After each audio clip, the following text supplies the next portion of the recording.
All right, so it is 12:02, so we'll just go ahead and get started. Hopefully everybody will be able to find us. Today we're talking about who were you before you were told who to be. So I want to start by telling you that God doesn't make mistakes. And if God doesn't work for you, you can replace that with whatever does work for you. Whether you believe in the universe or you believe something else, whatever works for you. God doesn't make mistakes. You're not a mistake. There's no way that you're broken or messed up. You were made the way that you are for a very special reason. Even if other people don't understand it, even if other people don't get it. We get so wrapped up in what everybody else wants us to be that we forget who we actually are. And it becomes such a habit to just give everyone else what they want, what they expect, that we don't really know how to get back to who we are. A lot of us don't even know who we are. I remember when I moved out on my own, it was the first time when I actually started thinking about who am I? What do I want? And it felt so weird and so foreign because it was never something that I had considered in the past. And so it was like this huge uncovering process of like, okay, where do I even start? I don't even know like where to start. So we're going to break that down today and help you understand how all of this works. I wanted to share something with you that somebody sent to me. I believe it came in an email.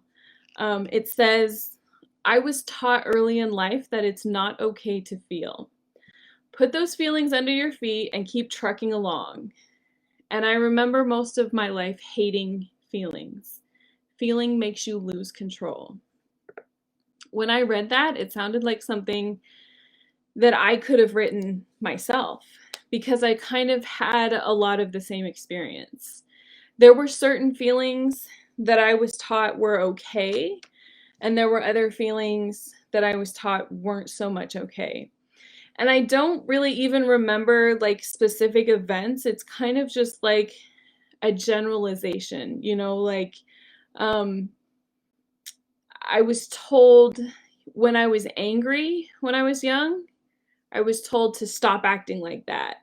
And, we don't act like that. And things like that, that were like, that it's wrong. You just get this feeling of you can't be angry. You can't be lashing out at people. You can't even express that there's something going on that isn't quite right.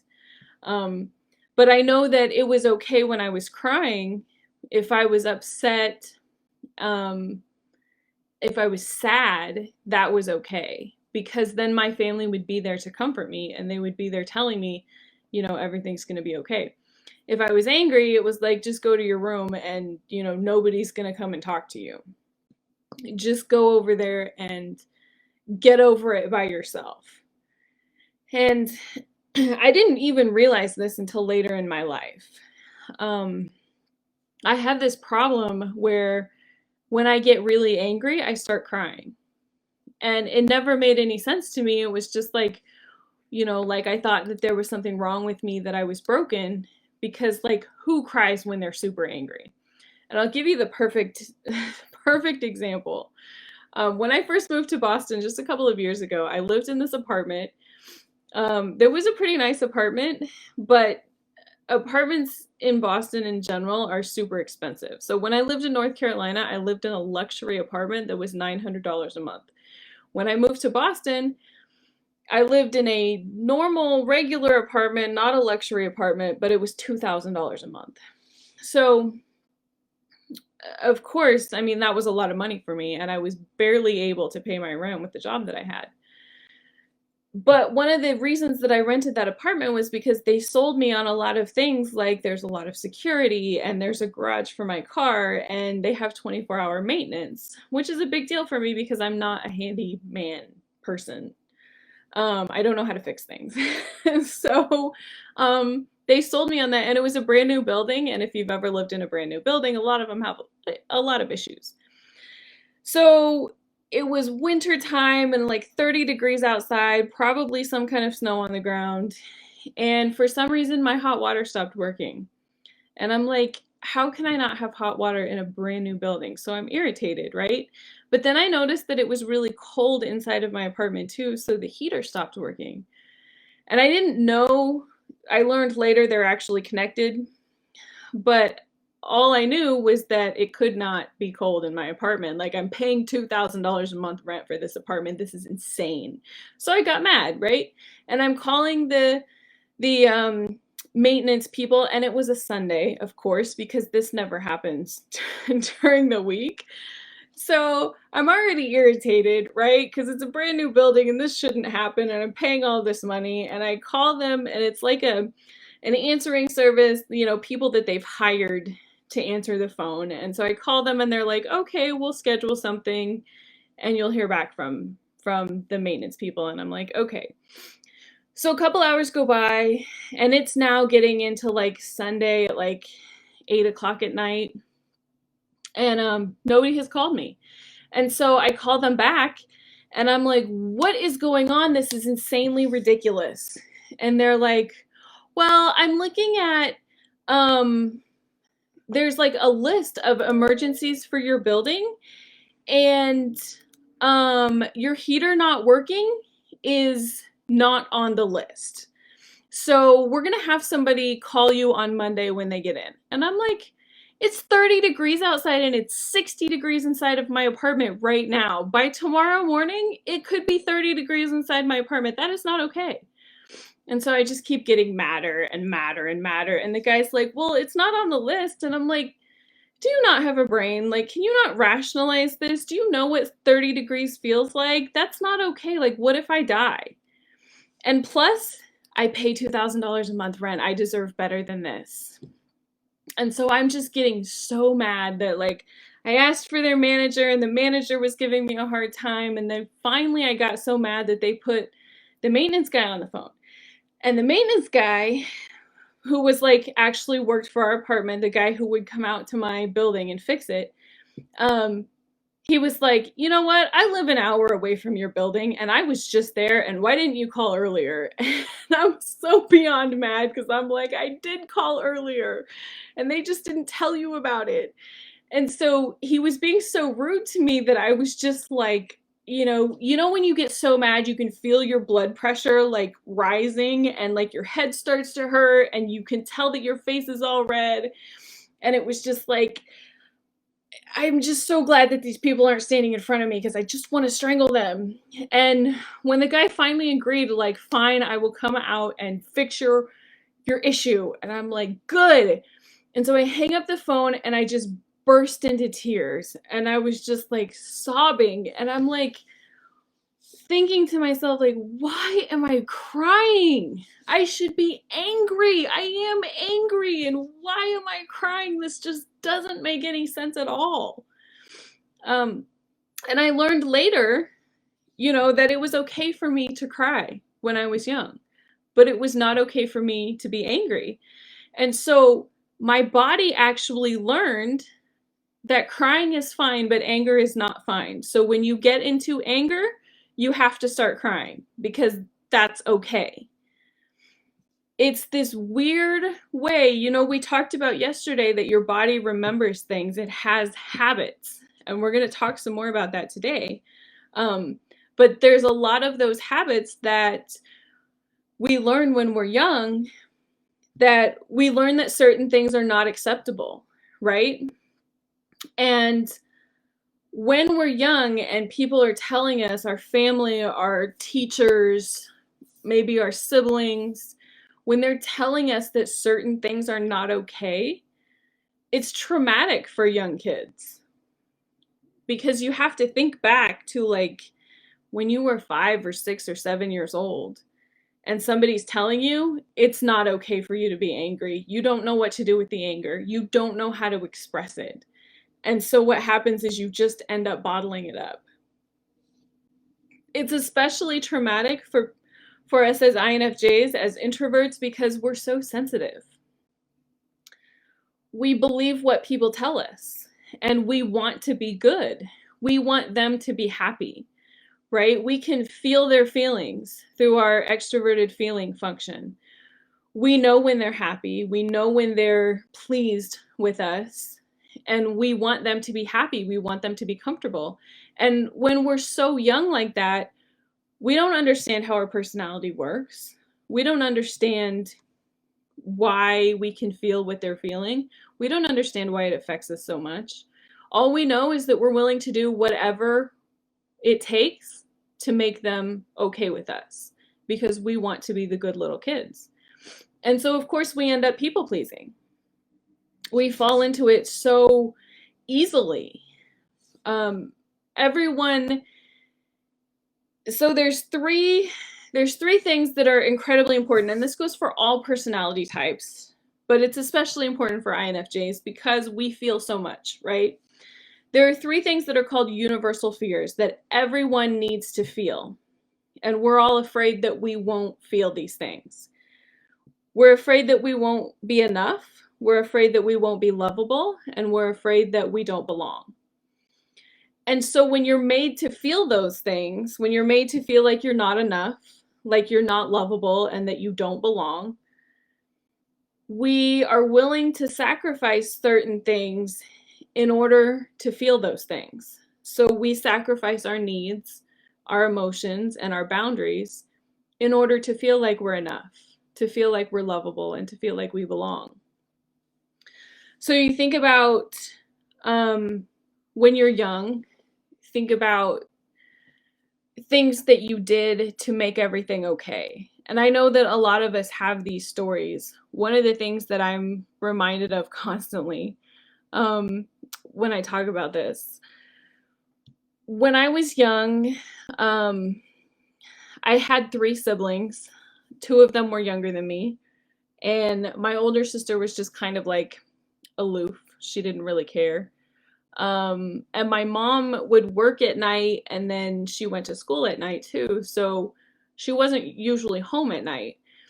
And when she came home, if the house was a mess and the laundry wasn't done and there were toys everywhere and nobody had eaten, she would be mad. She would be really angry.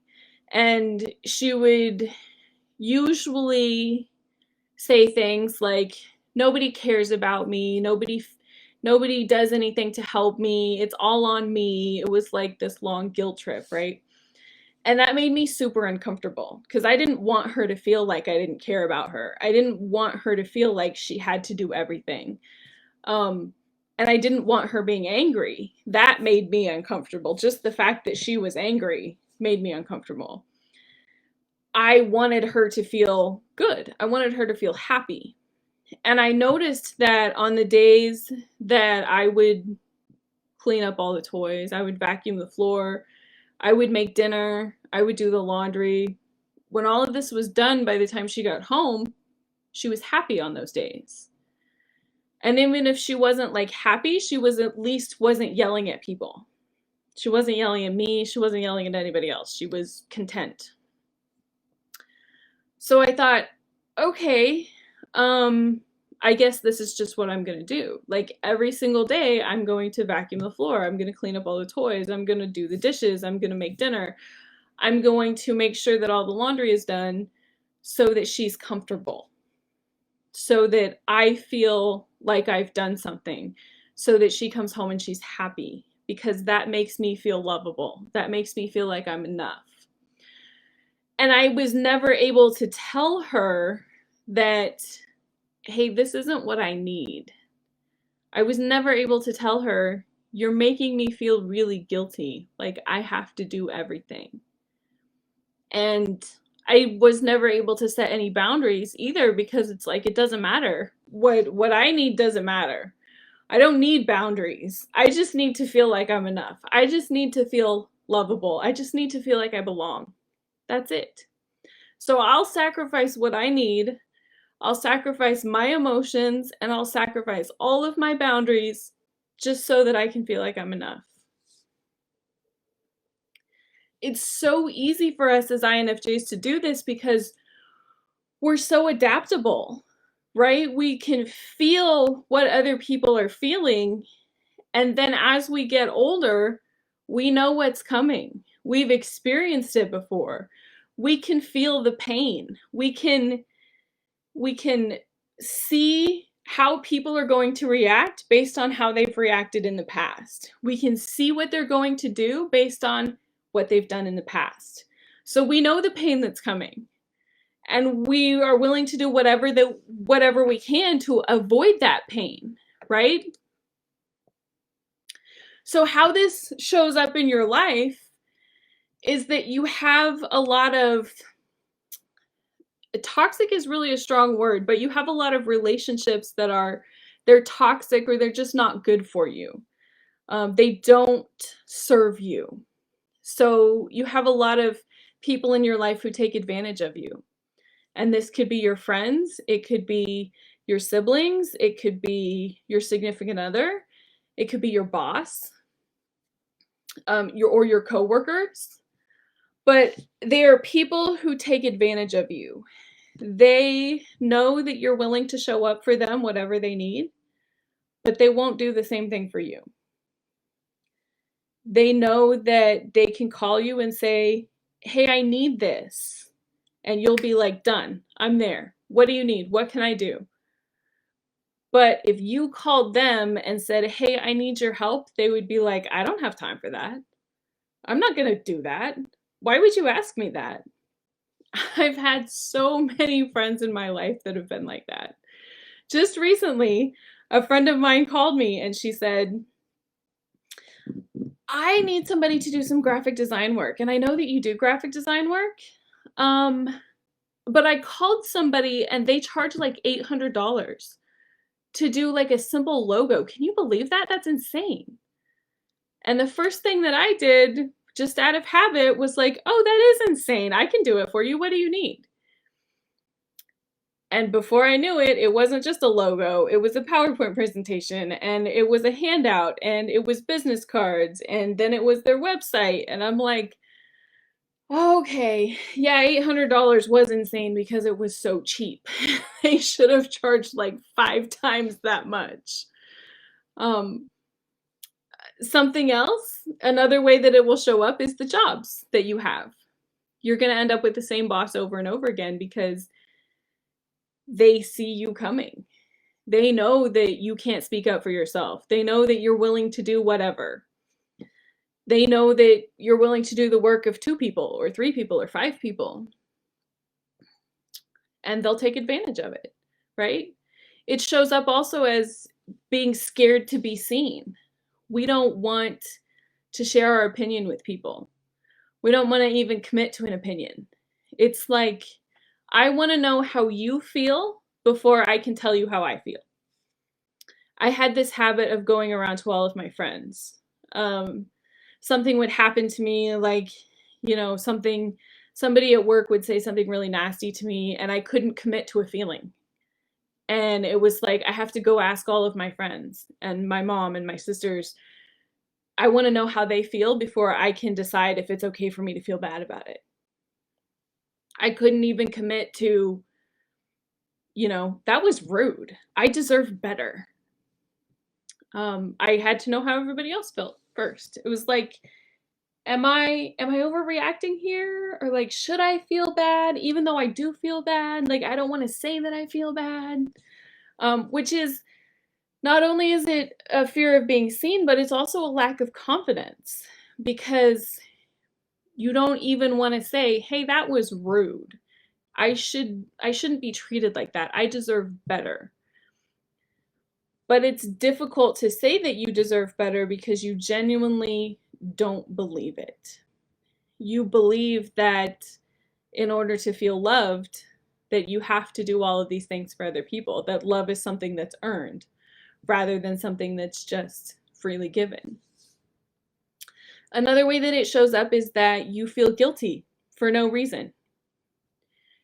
Or especially you feel guilty when you want to do something for yourself.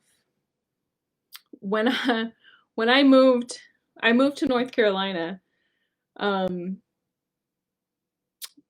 when was it? 2010 was the first time I moved to North Carolina. I felt so much guilt for leaving my family, my parents and my siblings, that I almost didn't go. It took me 10 years to make that decision and to actually go because I felt guilty for leaving them. There was so much that I did for them, and even just moral support that was like, I don't want to leave. But I knew that I had to leave because I wanted there were hopes and dreams that I had that I couldn't work on where I was. There was nothing for me where I was, and so I had to leave in order to move forward. I felt guilty again when I moved to Boston because I was back in the same place with the same guilt, the same thing pulling me back is like you're needed here because I did so much. It was like I just felt guilty for wanting something for myself. I felt guilty for putting myself above what everybody else needed. And another way that this shows up is not being able to set boundaries. You can't say no to people. You can't, especially your family and friends. The longer that you've had friends, the more difficult it is to say no.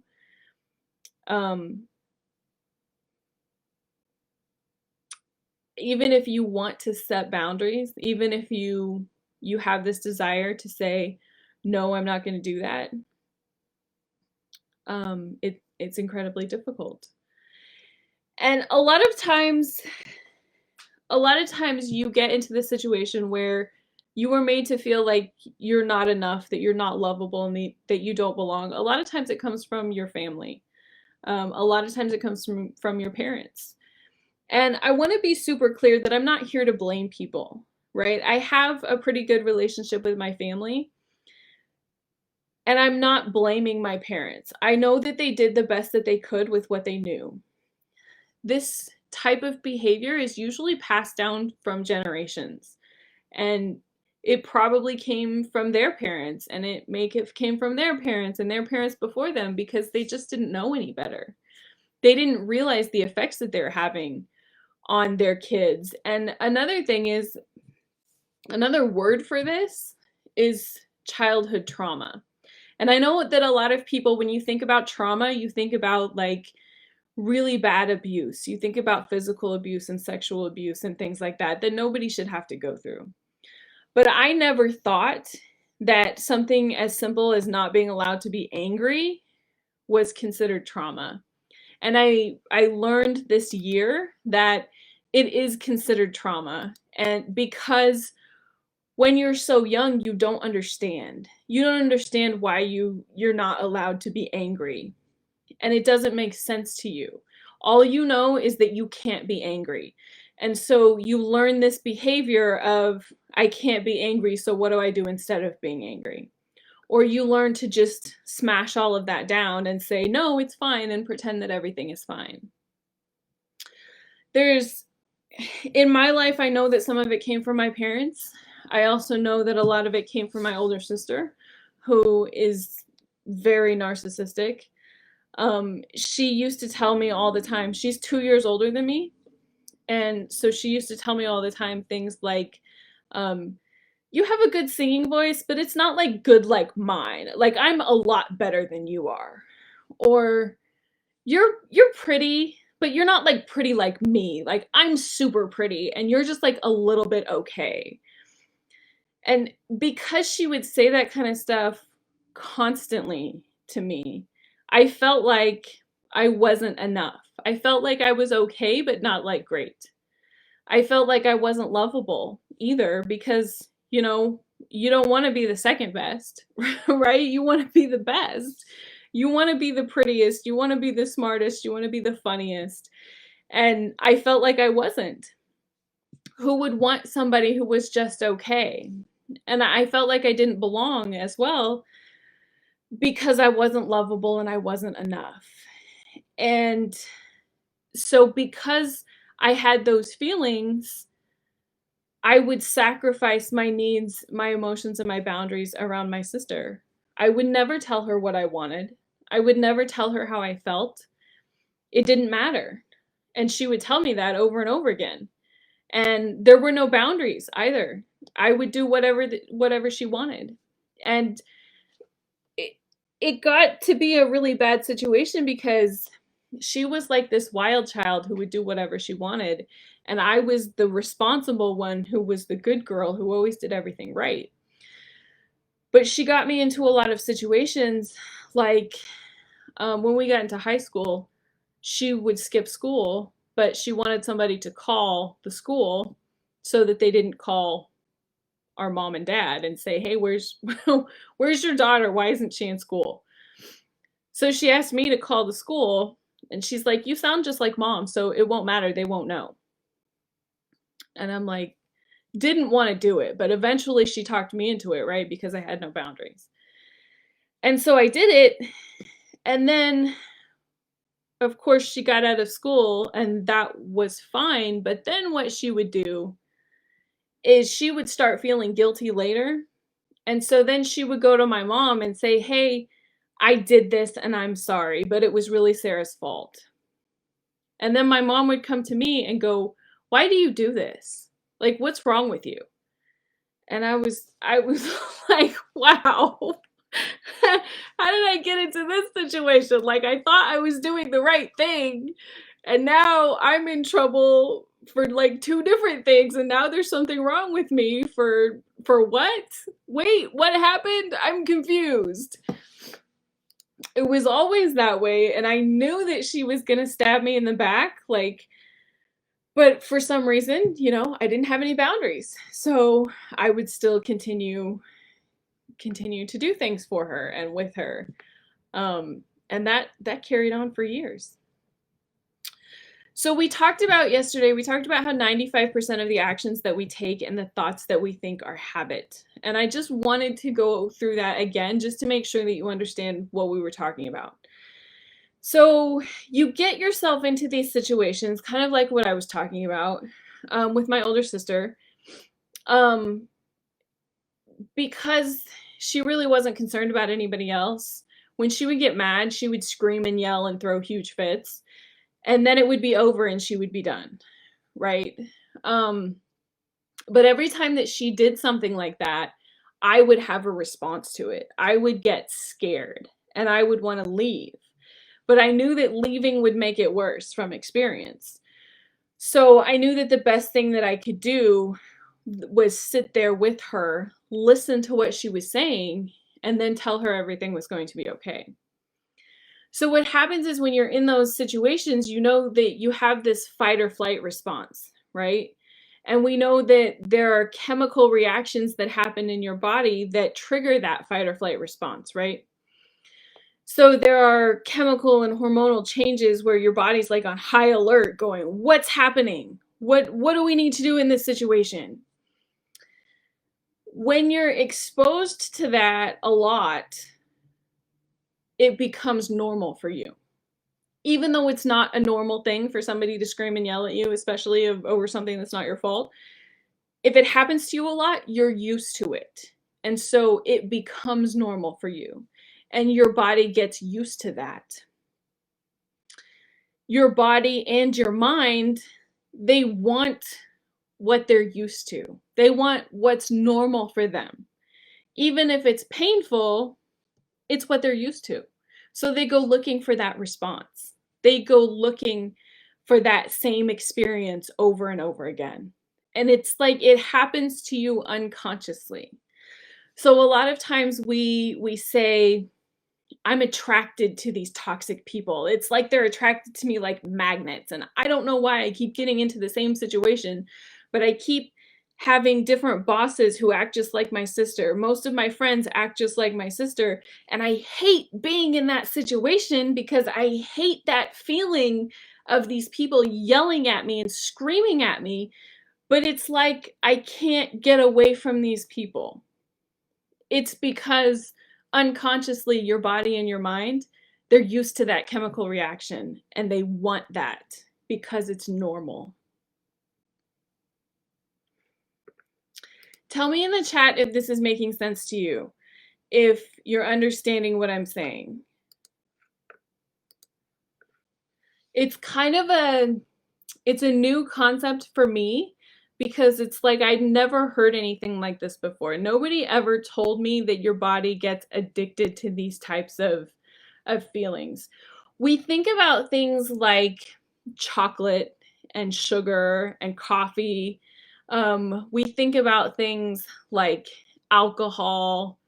We understand the chemical dependency that we have on those things, but we don't really understand the chemical reactions that we have to people treating us badly. Okay, good. Good deal. So the emotions that we have, the things that we feel normally, they're end products of our past experiences, right? So when we try to change, when we want to change, even if it's something that we think about all the time and we're obsessed with, our body resists that change. Your body wants what's normal. Your mind wants what's normal, even if it's not good for you. The true change can only occur when you unmemorize those emotions that you felt before and you memorize new emotions that you want to feel. When your body and your mind are in opposition, your change will never take place. And because so much of what we feel is a habit, because we don't think about it most of the time, it's just something that, we're constantly rehearsing the emotions that we've always felt. We're constantly repeating the same stories that have always played in our head. That's why it's so difficult to change. That's why you can't make the changes that you want to make. So how do we get past this? How do we stop living to please everyone else and start stepping into who we really are? One of the main things that you have to do is connect to your inner child and remember who you were before everybody started telling you this is who you need to be. So step one in that process is a little bit of review from yesterday. It's recognizing what's going on. It's witnessing it in the moment. And that doesn't mean that you're changing it in that moment. It means that you're seeing it. We think about this like with alcoholics, people tell you, or with drug addicts, the first step to recovery is admitting that you have a problem, right? And that's the same thing here. We're addicted. We're addicted to emotions. So the first step to recovery has to be admitting that you have a problem and recognizing that problem, seeing it when it's happening. And this is a really big step because most people aren't aware of their habits. Most people don't know what's going on. And you can't fix the problem until you recognize what it is, right? So that's step one. Step two is that you have to take control of what your mind is telling you. You have to run the show consciously. Every single day up until now, your brain is created to protect you, right? So it does what it does to protect you. But up until today, your brain has been like Bill Murray in Groundhog Day. It's just the same thing over and over and over again. The same thing. And you can probably recognize, I bet if I asked you right now, you can recognize some stories that you tell yourself all the time. One of my big stories, this has come from years and years and years. I can't lose weight. It's difficult to lose weight. It's incredibly impossible. And I can pinpoint when that came about because my whole life has been a struggle in losing weight, because that's been my mom's whole life. And she has this pattern that I've recognized in the last few years. She gets this new diet and it's like this great thing and this is exactly what's going to work. One time she told me it was tomatoes. She's like, I'm going to stop eating tomatoes because tomatoes make me fat. And I'm like, what? Where did you get that from? Oh, well, it was in this book and it's this great book. And I'm like, okay, whatever. So there's a new diet, whether it's the Atkins diet or the keto diet or being vegan, plant-based diet. It used to be recently it's been diets. In the past, it was more like pills and supplements and things. There was even this one supplement that we took one time that legitimately tasted like dish soap. And I think she paid like $100 a bottle for it, but it was horrible. But that's part of the pattern, right? The first step is like, there's this new diet and this is gonna work. And so she'll get all the stuff ready and like do the diet for like 3 days, maybe a week, but it's usually like 2 or 3 days. And then it's like, well, I haven't lost 100 pounds in 3 days. So obviously the diet doesn't work. It doesn't work. I can't lose weight. I'm never going to lose weight. Everything is always going to be the same. And I'm like, recently I started asking her because I noticed this pattern, right? And I was like, not only, like, it's easy for me to see the pattern in her, right?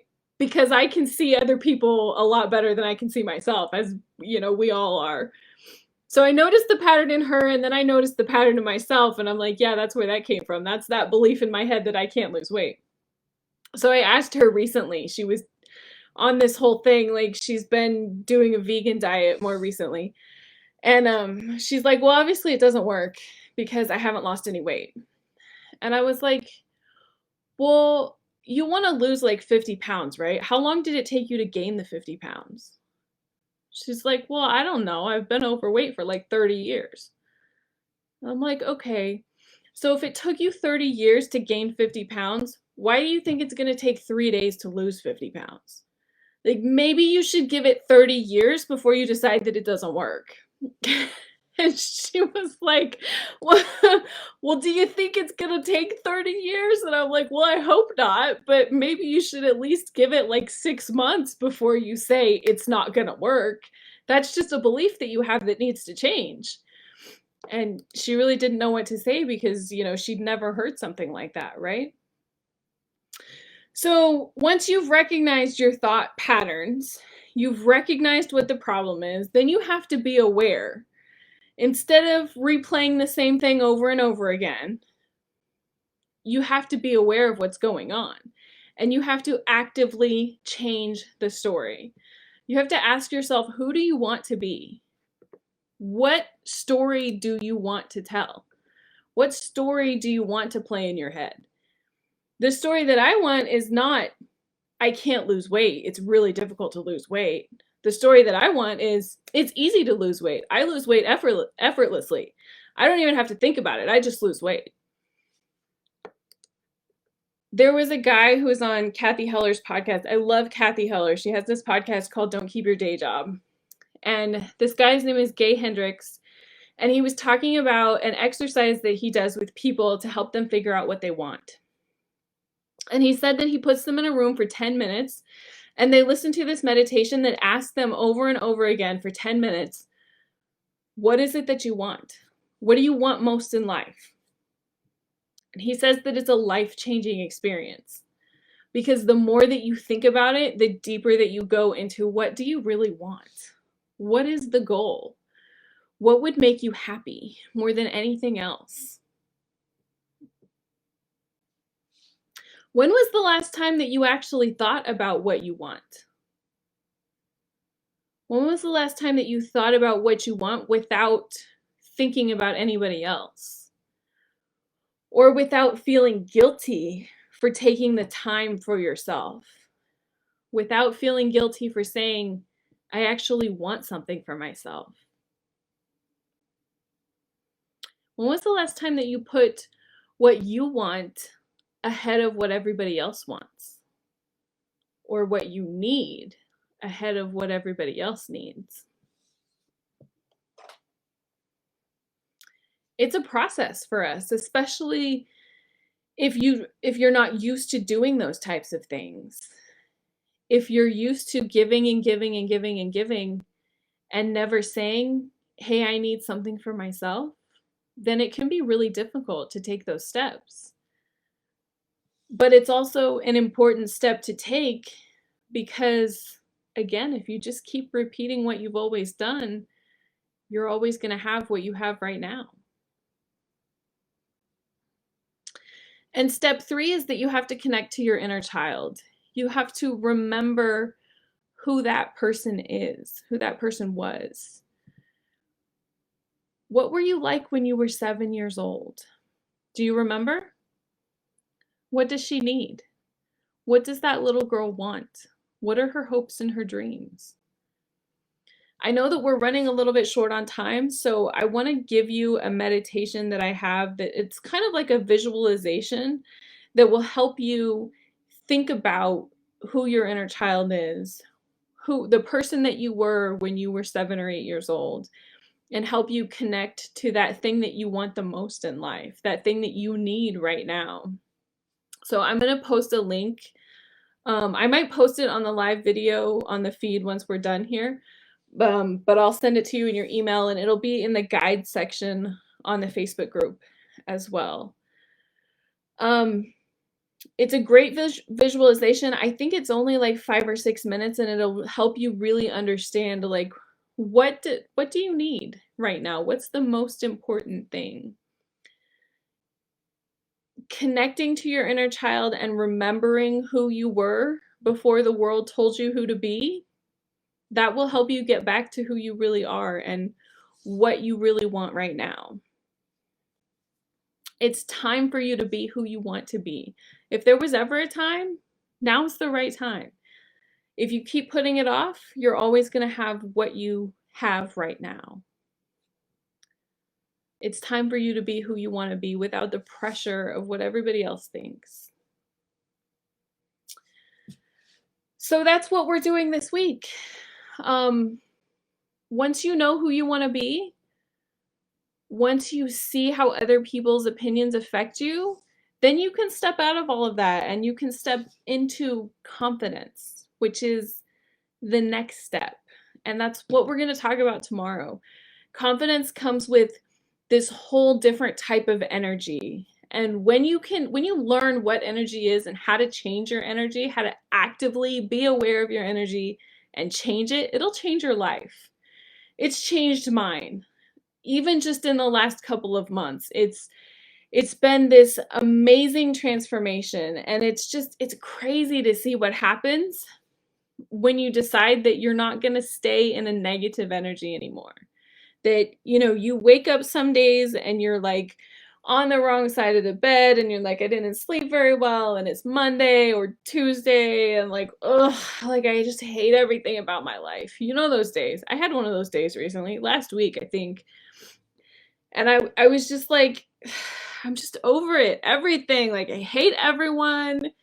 Everything is against me. Everything is terrible. And I recognized that I was in that energy, and I was like, oh, this doesn't feel good. I don't want to stay here. So, because, I had to do a live video on Instagram that I had planned and told everybody I was going to be there. So I'm like, I don't want to like project all that energy onto everybody else. So how do I change it? And I knew how to change it. I had some exercises, some really simple things that was just like, hey, recognize that you have a problem, and then let's figure out how to shift it. Let's shift it right now. And I didn't have to stay in that energy. I think I was there for like an hour, and then I was like, okay, let's do something else. Let's figure out how to be happy today, because that feels a whole lot better than feeling gross and disgusting and angry at the world. Okay, so speaking of happier, I wanted to remind you about your homework.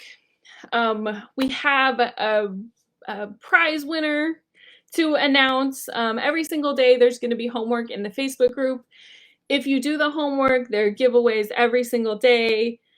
And, the whole point of these workshops is to get a transformation, is to help you actually make the change. And homework, as much as we hate homework, right?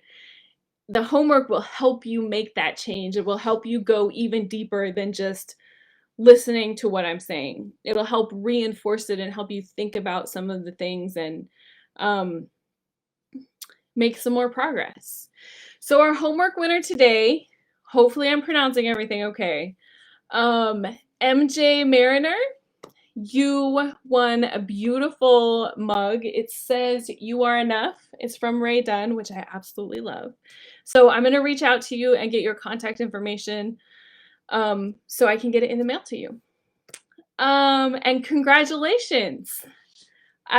I absolutely loved reading everybody's homework. There were quite a few people who did the homework, so um, it's great to see. I'm so excited that so many of you are active and participating and want that transformation because it changes everything. Really, it does. Tomorrow I'm giving away a card deck from Gabby Bernstein. This is what it looks like. I have one. It's upside down. It's the Super Attractor card deck, which is really awesome. It has these like affirmations on it every single day. So if you're feeling really bad, you just draw a card, and it's one of the ways that you can change your energy, give you something positive to think about. So I'm giving a card deck away tomorrow, and one of you, there's actually two prizes tomorrow. Two people will be getting the card deck, and along with that, one of you will be getting a full scholarship to my program, which is called This Is Me, and then another one will be getting a partial scholarship. So make sure that you do your homework for tomorrow because you're going to want these scholarships. They're worth quite a bit of money. And you'll be hearing more and more about my program towards the end of the week. And I usually save the scholarships towards the end, but I figured let's do more of it now because it's so much fun. I love giving things away. It's awesome. And to see the energy that we have in the group and to see how many people are participating is just so awesome. I appreciate you guys so much. And I can't wait for tomorrow. Tomorrow's going to be a good day. So I hope that you enjoyed today.